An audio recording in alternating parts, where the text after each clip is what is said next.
Imagine an apex predator, so immense, so terrifyingly efficient, that it ruled the global oceans for nearly 14 million years. Imagine an animal that could swallow a great white shark whole, a creature possessing a bite force of 40,000 pounds per square inch, enough to crush a modern SUV like a soda can. This was Otodus Megalodon, the ultimate nightmare of the ancient seas. For decades, pop culture has obsessed over this monster. Hollywood wants you to believe it's still hiding out there, lurking in the pitch-black trenches of the Mariana Deep, waiting to return. But science tells a different, far more fascinating story. Megalodon didn't just vanish by accident, and it definitely isn't hiding in the deep sea. It was wiped out by a perfect storm of cosmic shifts, climate collapse, and a ruthless, unexpected betrayal from its own evolutionary cousins. Today, we are diving deep into the prehistoric oceans to solve the ultimate cold case. How did the greatest apex predator in Earth's history actually go extinct? Before we can understand how Megalodon died, we have to understand how it lived. Because on paper, this shark was practically unkillable. Living roughly from 23 million years ago down to about 3.6 million years ago, Megalodon was the undisputed king of the Miocene and early Pliocene epochs. For a long time, scientists thought it looked just like a bloated great white shark. But recent dental and vertebrae analysis suggests it was sleeker, more elongated, and belonged to an entirely different family of megatoothed sharks called Odontidae. Its name literally means big tooth, and it earned it. The largest megalodon teeth ever found measure over 7 inches long. To put that in perspective, a large great white's tooth tops out at around 2.5 inches. Megalodon packed up to 276 of these serrated steak knives into a jaw that could open over 9 feet wide. While a human bites with about 150 pounds of force, and a great white hits with 4,000 pounds, a megalodon crushed down with up to 40,000 pounds of force. Fossil evidence shows that Megalodon was a specialized whale hunter. It would target the tough, bony areas of its prey, like the ribcage or flippers, deliberately crushing the whale's internal organs or immobilizing it before delivering the fatal blow. It was a biological masterpiece. So how does an animal this dominant, this perfectly engineered to kill, completely disappear from the face of the Earth? The world begins to freeze. The downfall of Megalodon didn't happen overnight. It wasn't a dramatic asteroid strike or a sudden plague. Instead, it was a slow-motion environmental trap that began around 5 million years ago, during the transition into the Pliocene epoch. And it all started with a radical restructuring of the Earth's geography. For millions of years, there was an open seaway between North and South America. Warm water circulated freely between the Atlantic and Pacific Oceans, maintaining a relatively uniform tropical climate across the globe. Megalodon loved this. As a warm water predator, it thrived in these balmy equatorial seas. But tectonic forces changed everything. The Isthmus of Panama rose, slamming the door shut between the oceans. This geographic shift completely rerouted global ocean currents. Warm water was pumped north, which actually triggered an increase in precipitation, leading to massive ice sheets forming over the Arctic and Antarctica. The world was plunging into a period of global cooling.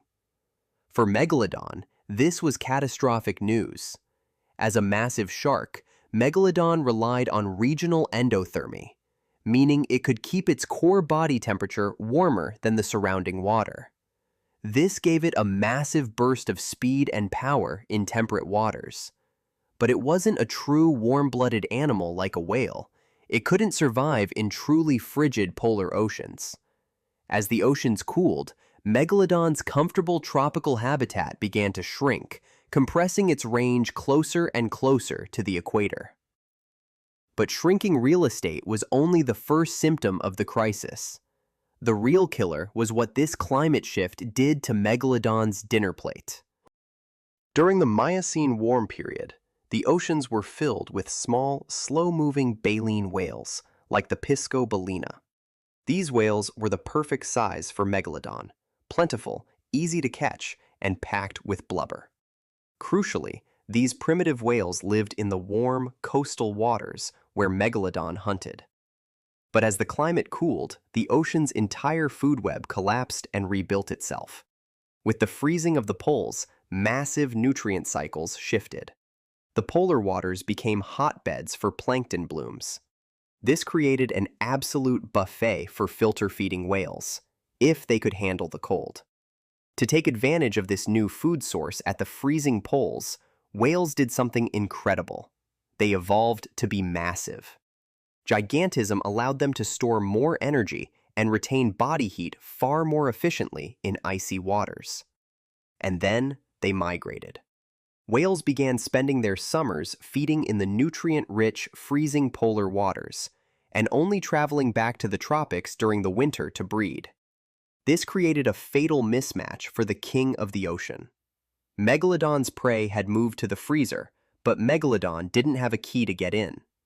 The shark was physically incapable of following the whales into the subpolar feeding grounds.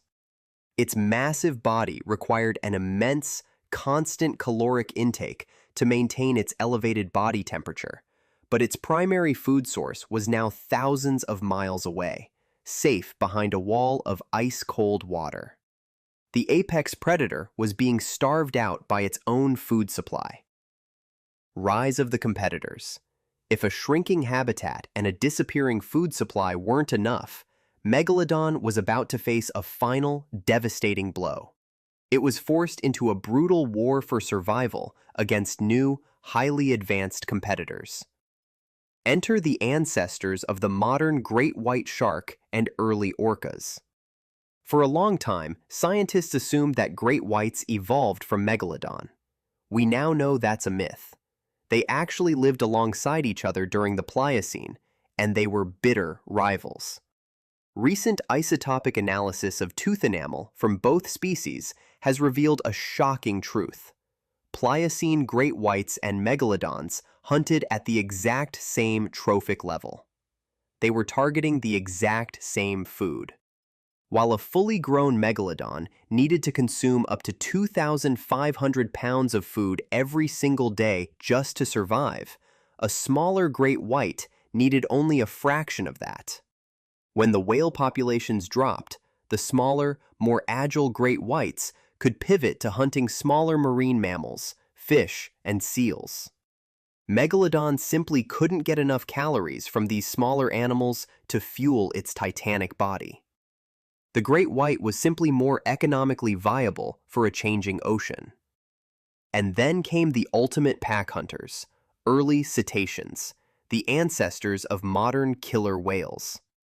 While a megalodon was a solitary brute relying on raw power, orcas operated with terrifying, pack-based intelligence. They could coordinate attacks, communicate, and outmaneuver a giant shark. More importantly, orcas were perfectly adapted to cold water, meaning they could hunt the whales at the poles and intercept them when they traveled to the tropics. Megalodon was being squeezed from all sides. Juveniles and smaller adults were outcompeted for food by great whites, while adults were being out-hunted by pods of highly intelligent killer whales. By about 3.6 million years ago, the pressure became too much. The last of the megatoothed giants died out, leaving the throne vacant. Debunking the Mariana Trench myth.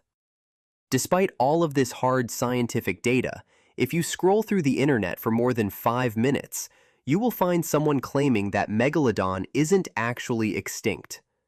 They claim it retreated to the deepest, most unexplored parts of our ocean, specifically the Mariana Trench.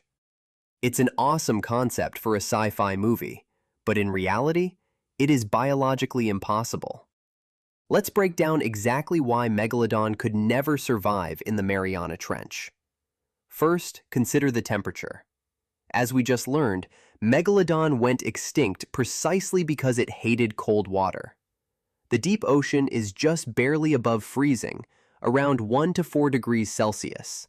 A megalodon would freeze to death almost instantly. Second, look at the food supply. Megalodon was built to eat massive, blubber-rich marine mammals like whales. Whales are air breathers. They have to stay near the surface. There are absolutely zero whales, seals, or large fatty animals living 7 miles down at the bottom of the ocean. A megalodon down there would have nothing to eat but giant isopods and tiny deep-sea fish. It would starve within days. Finally, there is a total lack of physical evidence. Sharks shed thousands of teeth in their lifetimes. If Megalodon were still patrolling the oceans, we would constantly find fresh, white Megalodon teeth washing up on beaches or pulled up by deep-sea trawlers.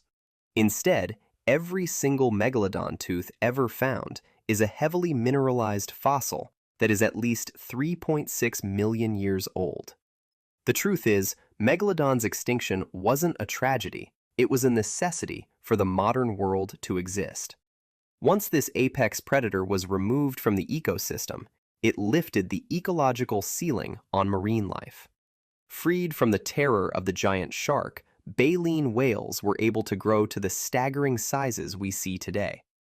Without Megalodon's extinction, the blue whale, the largest animal to ever live on Earth, would likely have been hunted into evolutionary oblivion before it ever had a chance to evolve.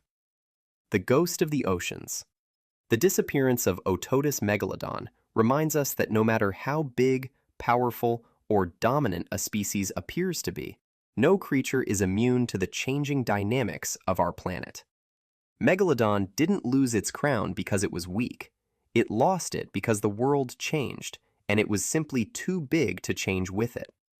Instead of looking at the dark ocean with fear that a prehistoric monster is waiting to bite our boats in half, we should appreciate the true history. The story of a magnificent titan that ruled the waves for millions of years, leaving behind nothing but giant stones in the sand to remind us of who once wore the crown. If you could bring back one prehistoric ocean predator for just one day to see it alive, would it be the megalodon? Or something even older like the mosasaur? Let me know in the comments below. Don't forget to hit that like button, subscribe for more deep dives into deep time, and we'll see you in the next video.